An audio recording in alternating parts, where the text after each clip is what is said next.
Fairy street থানার কেসে পুনরায় আবার নওশাদকে তোলা হলো ব্যাংশাল কোর্টে। তার সেই সঙ্গে আমরা যেটা দেখলাম যে নিউ মার্কেট থানাতে আবার পিসিতে চাওয়া হলো। সেই সঙ্গে যারা জানতেও পারছি যে তার চার্জশিট দাখিল হয়েছে। কোন দিকে যাচ্ছে, নওশাদ কি ছাড়া পাবে না এভাবে তাকে জেলে পচিয়ে রাখা হবে? ঠিক তদরূপভাবে যেমন কোর্ট চত্বরে বহু মানুষ এসেছেন এবং প্রশাসনের তরফ থেকে একদম মুড়ে ফেলা হয়েছে যাতে কোনো রকমভাবে কোনো গণ্ডগোল সৃষ্টি না হয়। সেই সঙ্গে বাইরেও আমরা দেখাবো যে আইএসএফের কর্মী সমর্থকরা তারাও চিৎকার করছেন নওশাদ সিদ্দিকীর নিঃশর্তে মুক্তির দাবিতে। আমরা পেয়েছি আইএসএফের নেত্রী জুবি সাহা, কি বলবেন আজকে? দেখুন, যা হচ্ছে সম্পূর্ণ প্রতিহিংসার শিকার নওশাদ সিদ্দিকী সহ আইএসএফের প্রত্যেক নেতৃত্ব। আজকে এতদিন ধরে উনি গ্রেপ্তার হয়ে রয়েছেন, 25টা দিন পেরিয়ে গেছে। এতদিন পরে খেয়াল পড়েছে যে সেই 21 তারিখের ঘটনার পুলিশ কাস্টাডি আজকে আবার ফের শুনানি হচ্ছে। যখনই পুলিশ বুঝতে পারছে যে একটা কেস থেকে জামিন হওয়ার মুখে, জামিনটা হয়ে যেতে পারে, তখনই আবার নতুন একটা কেসে মামলায় অভিযুক্ত করে তাকে নতুনভাবে পুলিশ কাস্টাডিতে টানা হচ্ছে। আজকেও সেই জিনিস আমরা দেখলাম। আমরা আশা করব যে আজকেও অন্তত কিছু জামিন হোক। হ্যাঁ, দুটো কেসেরই জামিনের শুনানি করা হয়েছে। যদি জামিন না হয় তখন আমরা হায়ার কোর্টে যাব আরও বেশি।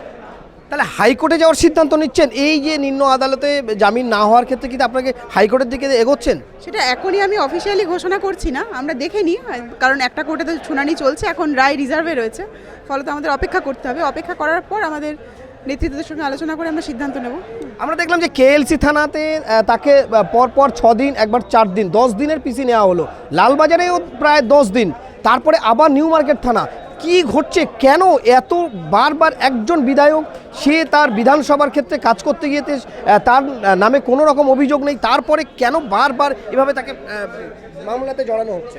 আসলে সরকার আইএসএফের যে উত্থানটা হচ্ছে, আইএসএফের নেতৃত্বে যেভাবে সমাজের পিছিয়ে পড়া মানুষ, শ্রমজীবী মানুষ যেভাবে এগিয়ে আসছে, নেতৃত্ব দিচ্ছে, এবং নওশাদ সিদ্দিকী সহ ইন্ডিয়ান সেকুলার ফ্রন্টের যে রাজ্য কমিটির নেতৃত্বরা গ্রেপ্তার হয়ে রয়েছেন, তারা যেভাবে তাদের নেতৃত্বে এবং যেভাবে গণ আন্দোলন এগিয়ে চলছিল, এবং আজকে এই অ্যারেস্টের পর থেকে লাগাতার বাইরে প্রত্যেক দিন যেভাবে কর্মসূচি চলছে, কোথাও না কোথাও জেলায় বিভিন্ন প্রোগ্রাম চলছে, এবং আজকে আর আন্দোলনটা শুধুমাত্র আইএসএফে সীমাবদ্ধ নেই।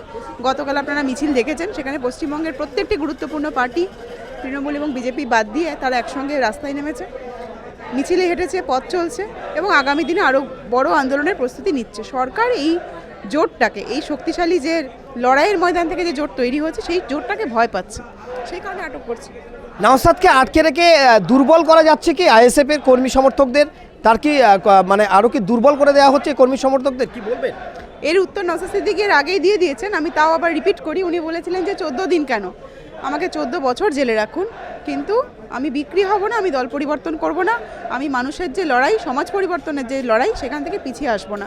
এটা শুধু নওশাদ সিদ্দিকী নয়, এটা আইএসএফের স্ট্যান্ড, আইএসএফের নীতি। আইএসএফের প্রত্যেক নেতৃত্ব, আমার সঙ্গে আছেন তাপস দা, উনিও বলবেন যে আইএসএফ কীভাবে একটা মরণপণ লড়াই চালাচ্ছে, যাতে করে যারা শ্রমজীবী মানুষ, যারা এই সমাজের দলিত, আদিবাসী এবং সংখ্যালঘু সম্প্রদায়, পিছিয়ে পড়া, যারা এতদিন ধরে নিপীড়িত অবস্থায় রয়েছে, শোষিত হয়েছেন, তাদের লড়াইটা কোনো রকম এই 10 দিন, 15 দিন কি 25 দিনের কাস্টাডি দিয়ে আটকে রাখা যাবে না। মুখ্যমন্ত্রী এক সভাতে বলেছেন যে একটা টিকটিকি ধরা পড়েছে, তারা আসে, তারা গণ্ডগোল করে, তারা অশান্তি করে এবং তারা দাঙ্গা করে, তারা নিজেরাই সাজায়। একটা টিকটিকি ধরা পড়েছে, সারা দিন শুধু চ্যানেলে সেটাই নিয়ে পড়ে আছে, টিকটিকি বলে সম্বোধন করলেন নওশাদ সিদ্দিকী। কি বলবেন আপনি, কেন এটা করলেন? দেখুন, উনি যে ভাষায় কথা বলছেন, এটা ওনার রুচির পরিচায়ক। হ্যাঁ, ওই ভাষায় আমি বলবো না।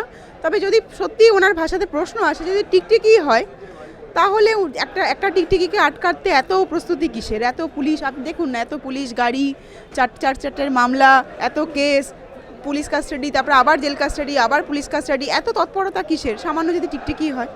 ঠিক আছে, এটা কি ডাইরেক্ট মুখ্যমন্ত্রী ইনভলভ আছে? আপনার কি মনে করেন? পুলিশ যে কাজ করছে, পুলিশ সম্পূর্ণ তৃণমূলের নির্দেশে, তৃণমূলের দলদাস হিসেবে কাজ করছে। আমরা একসময় স্লোগান দিতাম যে পুলিশ তুমি যতই মারো, মাইনে তোমার 100 বারো। আজকে স্লোগান দিতে হচ্ছে পুলিশ তুমি উর্দি ছাড়ো, তৃণমূলের ঝান্ডা ধরো। ফলত পুলিশ এখানে তৃণমূলের নির্দেশে কাজ করছে। পুলিশের নির্দেশে, পুলিশ এই কাজ না করলে কখনো আরাবুল ইসলাম ভাঙড়ে বুক দাপিয়ে ঘুরে বেড়াতে পারে না, একের পর এক সন্ত্রাস চালাতে পারে না, এবং পুলিশই তো সেই কাজ করে দিচ্ছে।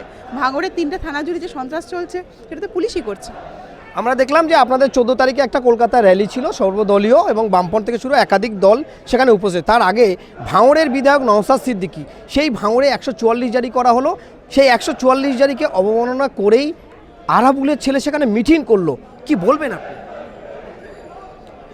144 ধারাটা পুলিশের ইচ্ছে মতো প্রয়োগ হচ্ছে। আজকে সেটা নিয়ে হাইকোর্টে মামলা হয়েছে, হাইকোর্টের মামলা থেকে জনস্বার্থ মামলা, সেখান থেকে ভালো আমরা চাই আশা করি সেখান থেকে ভালো একটা সিদ্ধান্ত বেরিয়ে আসুক এবং 144 ধারার বিরুদ্ধে 144 ধারাই হবে যথেচ্ছাচার যে চলছে, 144 ধারার যথেষ্ট ব্যবহার চলছে, তার বিরুদ্ধে সরকার পদক্ষেপ নিক আমরা চাই। কিন্তু এটা তো ঘটনা, এটা তো পুলিশ ওখানে যা করছে আইএসএফ শুধু না, যে কোনো বিরোধী শক্তিকে আটকাতে এই পদক্ষেপগুলো নিচ্ছে।